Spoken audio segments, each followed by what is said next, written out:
그 월급에 잠이 와?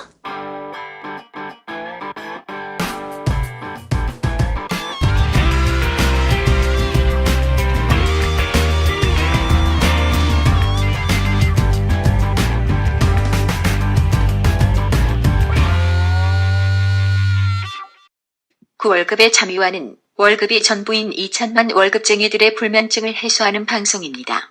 예, 안녕하세요. 반갑습니다. 그 월급에도 잠이 오게 하는 방송의 머니스토리TV 뭉치 양수민입니다. 예, 반갑습니다. 이찬구입니다. IPO 관련돼서도 이런 그 관련된 포털 사이트가 있죠. 예, 뭐 여러 가지 이 IPO를 대행하는 그런 이제 뭐 기관들도 있고 그런 포털 사이트들도 있고 한데 일반인들이 IPO를 잘 모르다 보니까 이 IPO에 모르는 거를 악용을 하는 그렇죠. 그런 이제 기관과 그런 사람들이 있어서 진짜 이 IPO가 좋은 투자 수단이 될 수 있음에도 불구하고 그렇지.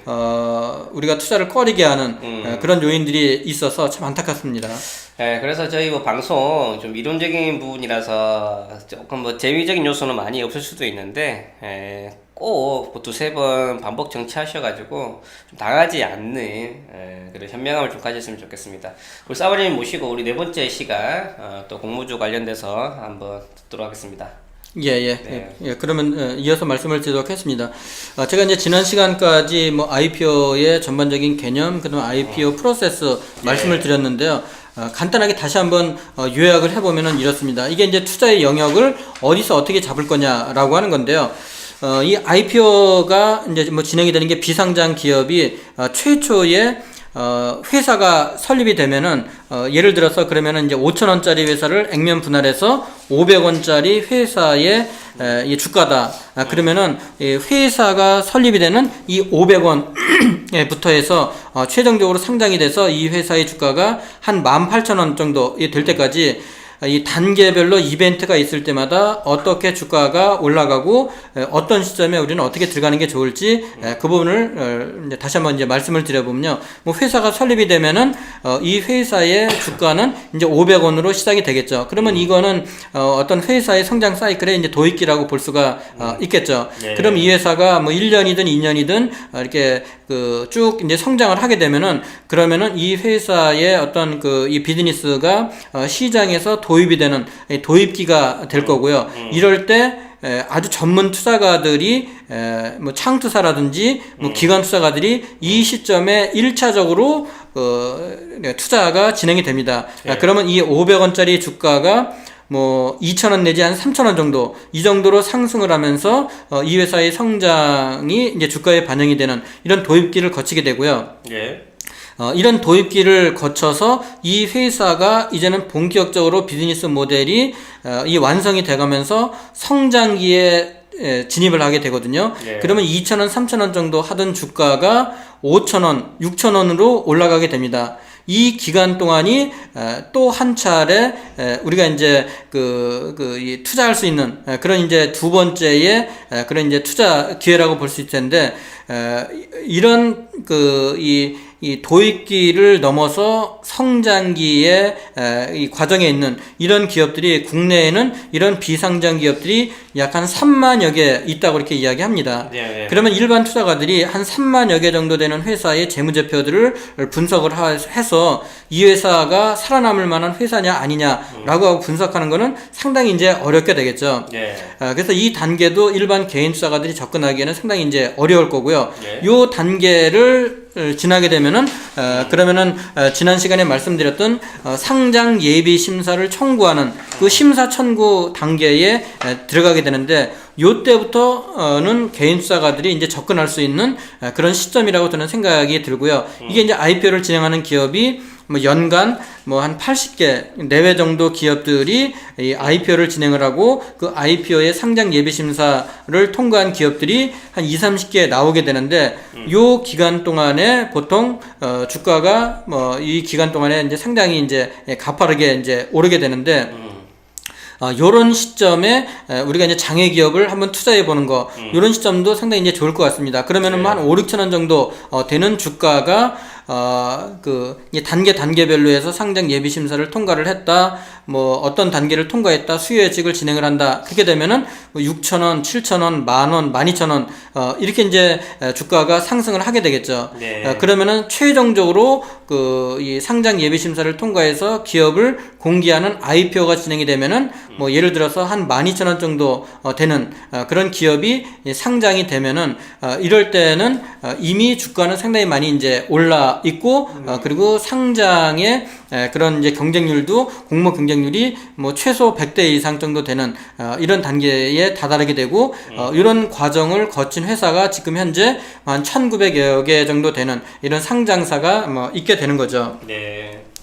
그런 지금 이렇게 이제 상장의 그 예비 심사를 거치는 요런 단계 정도를 넘어선 기업들을 우리가 투자하는 거 이걸로 우리가 이제 공모주 투자다 그렇게 이제 이야기를 합니다.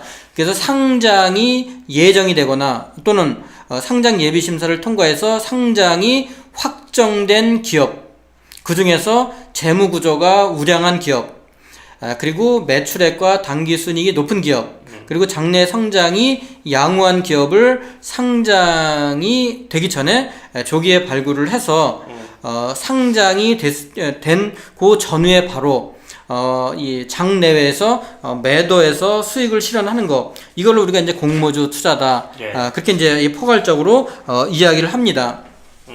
네, 그럼 이런 비상장 기업을 투자하는 그런 이제 방식은 아까 이제 그 기업의 이제 성장 프로세스를 쭉 이제 말씀드렸던 거를 일반 개인 투자가들이 이제 접근하는 그런 방법으로 해서 한 3가지 정도의 대상 기업군을 한번 이제 말씀드려 보면요. 첫 번째는 하이 리스크 하이 리턴이라고 이제 이야기할 수 있는 엔젤 투자죠. 엔젤 투자. 예, 이거는 이제 초기에 이제 투자를 하는 그런 이제 방식인데 회사 설립 초기에 가능성과 비전을 가지고 그러니까 재무제표상으로는 뭐 아직 뭐 저기 나타나지 않는 그런 이제 가능성과 비전을 가지고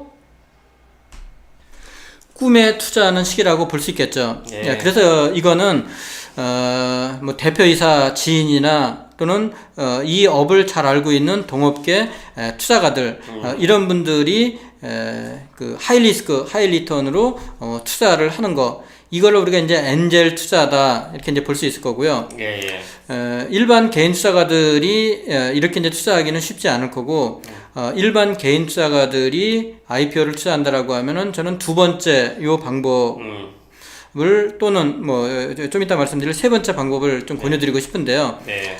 상장을 예정을 하거나 또는 뭐 상장을 확정을 하거나 또는 어떤 그 큰 비즈니스가 이렇게 뭐 진행 중이거나 그런 우량 기업에 대해서 장외에서 투자를 하는 그런 방법으로 이 IPO 공모주 투자를 권유드리고 싶고요. 네. 이거는 제가 좀 전에 말씀드렸듯이 상장 프로세스별로 주가 상승과 공모 프리미엄이 발생이 되기 때문에 네. 이런 단계별로 접근하는 방식 이런 IPO 공모주 투자를 권유드리고요. 네. 뭐 예를 들면은 지금 이제 코스닥에 상장되어 있는 테크인 같은 경우에 10개월 사이에 72% 주가가 상승을 했고요. 네. 테라세미콘 같은 경우에 3개월 사이에 41%가 상승을 했던 뭐 그런 케이스들이 있을 수 있겠죠. 네. 그리고 이렇게 이제 IPO 공모가 확정이 되지는 않았지만 그래도 상당히 이제 안정적인 IPO 비상장 투자 방식이라고 볼 수 있는 게 그룹의 계열사, 네. 그러니까 비상장 그룹 계열사 또는 대기업의 계열사 또는 브랜드 파워를 가지고 있는 그런 중소기업 뭐 이런 기업들 같은 경우에는 당장 뭐 3개월, 45일 후에 상장이 진행되는 그런 가시적인 거는 보이지 않다고 하더라도 좀 중장기 투자를 하더라도 이 회사가 상장 이슈가 발생이 되면은 그런 기업 가치가 상승을 해서 안정성과 수익성이 상당히 높은 그런 비상장 투자 방식이라고 볼 수 있을 겁니다. 네. 뭐 가장 대표적인 성공 예를 꼽아보라고 하면은 삼성생명을 예를 들어서 꼽아볼 수 있을 텐데요. 네. 이 삼성생명이 2009년 1월에 장외 가격이 약 41만 원 정도 갔었거든요. 네. 그게 2009년 8월 7개월 정도 후에 상장 이슈의 1단계가 진행이 되면서 56만 원으로 상승을 하고 네. 그리고 상장 예비 심사를 진행을 하면서 2009년 12월에 112만 원으로 더블 이상 상승을 하고요. 그리고 최종 상장이 확정이 되면서 150만 원까지 이렇게 상승을 한 그런 비상장 우량 기업 같은 경우 이렇게 상장을 진행을 하는 그런 방법도 좋은 투자 방법이라고 볼 수가 있을 겁니다. 그러면은 지금 제가 이제 말씀을 드렸던 그런 비상장 주식의 투자 대상 기업군은 2천만 월급쟁이들의 금융호구 탈출을 위한 그 얼잠 프로젝트 머니스토리 TV 홈페이지에서 확인하세요. 첫 번째는 대주주 지분율이 높은 회사를 해야 되겠다. 그 대주주 지분율이 높지 않은 회사는 주인이 없는 회사예요. 그래서 대주주 지분이 높은 회사를 해야 된다. 그 다음에 당기 순이익이 자본금 대비해서 두세 배 정도 되는 회사다. 이게 이미 상장이 된 이런 회사들은 절대 당기순이익이 자본금 대비해서 두세 배 될 수가 없거든요. 이렇다라고 하는 거는 성장의 초기에 어떤 이 회사의 비즈니스 사이클이 이미 이 성숙이 된 게 아니라 도입기 또는 성숙기에 들어가기 전 단계다. 그걸 판단할 수 있는 게 당기순이익이 자본금 대비 두세 배씩 되는 회사다. 그리고 또 하나 수출 비중이 큰 회사도 우리가 그 향후에 우리가 이제 상장 심사를 받을 때 외화 획득 기여도가 상장 심사 받을 때 가산점으로 부여를 해주거든요. 그래서 상장 예비 심사를 수출 비중이 높은 회사 같은 경우에는 통과할 가능성이 높고요. 그리고 대주주 지분이 높을 뿐만 아니라 주주의 변동이 적은 회사, 이런 회사가 좋은 거죠. 주주의 변동이 회사가 많다라고 하는 거는 이거는 자꾸 이제 손을 많이 타서 이 회사를 안정적으로 끌고 갈 그런 주인이 있는 게 아니라 꾼들이 들락날락거린다라고 하는 거죠. 그래서 주주 변동이 적은 회사, 그리고 당기 순이익률이 매출액의 최소 10% 이상은 돼야 됩니다. 이거 역시도 이 완숙기의 비즈니스 사이클이 들어가 있지 않다라고 하는 걸로 이제 볼 수 있을 거고요. 그리고 무엇보다도 이런 이제 도입기에 있는 회사들은 최고의 기술력을 보유를 해서 세계적인 특허 기업이라든지 인류 기업의 뭐 파트너사나 계열사 뭐 이런 기업 정도 돼야지 우리가 이제 비상장 기업으로 투자를 할 수 있는 그런 풀로 잡아둘 수 있을 것 같습니다. 네, 아유 마지막에 또 투자 대상 기업군 좋은 팁을 알려주셨는데 방금 우리 사부님이 얘기하신 내용들이 굉장히 중요한 포인트인 것 같아요. 투자 포인트인데 이제 많은 분들은 그렇게 안 하죠. 좋더라, 카더라 가면 그냥 사죠. 그냥 사죠. 그러면서 당하죠. 그리고 돈 물리고. 그래서 기본적으로 알아두어야 될 중요한 팩트에 대해서 우리 사부님이 잘 정리해 주신 것 같습니다. 어떠세요? 이게 또 강의가 더 남아 있나요? 앞으로? 예, 조금 더 뭐 남아 있는데요. 그러면은 뭐 이제 실무적으로 그러면은 이제 어떻게 좀 접근하는 게 좋을지, 그리고 공모주를 우리가 이제 청약을 해서 물량을 배정을 받았다. 그러면 물량을 배정받은 거를 어떻게 털고 나올 것이냐, 또는 물량을 좀 더 많이 받기 위해서는 어떤 전략을 쓰는 게 좋을 거냐, 뭐 이런 이제 좀 더 이제 세세하고 실무적인 전략들, 그거를 한 번 더 말씀드리도록 하겠습니다. 알겠습니다. 그 부분들은 저희가 또 별도로 시간 내서 다음 우리 녹음해서 우리 청취자분들한테 다시 한번 알려드릴 수 있도록 하겠습니다. 우리 긴 시간 우리 사부님 오시고 좋은 얘기 해주셨는데, 사부님 마지막으로 우리 그 청취자분들한테 뭐 공모주 투자 관련돼서 간략하게 한 말씀 해주시고 마무리 해주시죠. 네.